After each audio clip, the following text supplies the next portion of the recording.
16 दिसंबर को खरमास की शुरुआत हो रही है। एक बार फिर वो समय आ रहा है जब सूर्य अपनी चमक को जरा सा शांत कर लेता है। यही अवधि है खरमास, एक पूरा महीना जिसमें समय की चाल धीमी हो जाती है। लोग कहते हैं ये अशुभ होता है, पर इसके पीछे एक गहरा पौराणिक रहस्य छिपा है। कहते हैं भगवान सूर्य 7 तेजस्वी घोड़ों के रथ पर ब्रह्मांड की परिक्रमा करते हैं। सूर्य कभी रुक नहीं सकते, क्योंकि यदि वे ठहर गए तो सृष्टि की गति रुक जाएगी।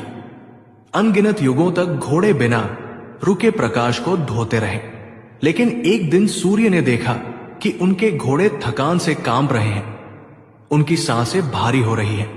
सूर्य का हृदय पिघल गया। वे रथ को एक शांत तालाब के किनारे ले आए, घोड़ों को जल, घास और विश्राम दिया।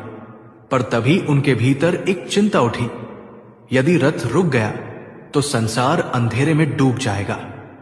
इसी दुविधा के बीच सूर्य की नजर तालाब के पास खड़े 2 साधारण गधों पर पड़ी।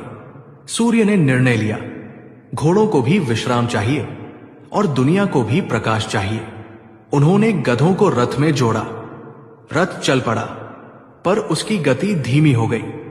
सूर्य का तेज भी थोड़ा कम हो गया। प्रकाश था, पर उसकी धार बहुत मृदु थी, मानो स्वयं आकाश ध्यान में डूब गया हो। यही एक मास सूर्य की इस धीमी चाल का खरमास कहलाता है। जब सूर्य धनु या मीन राशि में प्रवेश करते हैं, तब ये काल शुरू होता है। क्योंकि ये दोनों राशियां गुरु ग्रह की हैं और सूर्य व गुरु के बीच स्वभावगत मतभेद बताया गया है। सूर्य जब गुरु की राशि में आते हैं तो अपना तेज थोड़ा कम कर देते हैं। ऐसे में गुरु का शुभ प्रभाव भी पूर्ण रूप से जागृत नहीं रहता।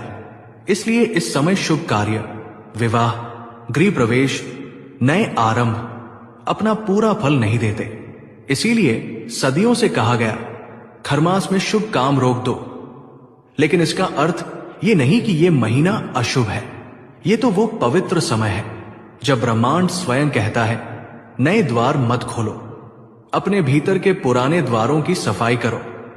खरमास में नई शुरुआत नहीं करनी चाहिए, लेकिन अधूरे कामों को पूरा करना अत्यंत शुभ होता है। कोई रुका हुआ संकल्प हो, कोई छूटा हुआ लक्ष्य, कोई बिखरा हुआ जीवन पथ, ये समय उन्हें फिर से जोड़ने का है। खरमास अशुभ नहीं है। ये वो काल है जब सूर्य स्वयं कहता है, मैं थोड़ा विश्राम ले रहा हूं, तुम भी अपने भीतर लौट आओ।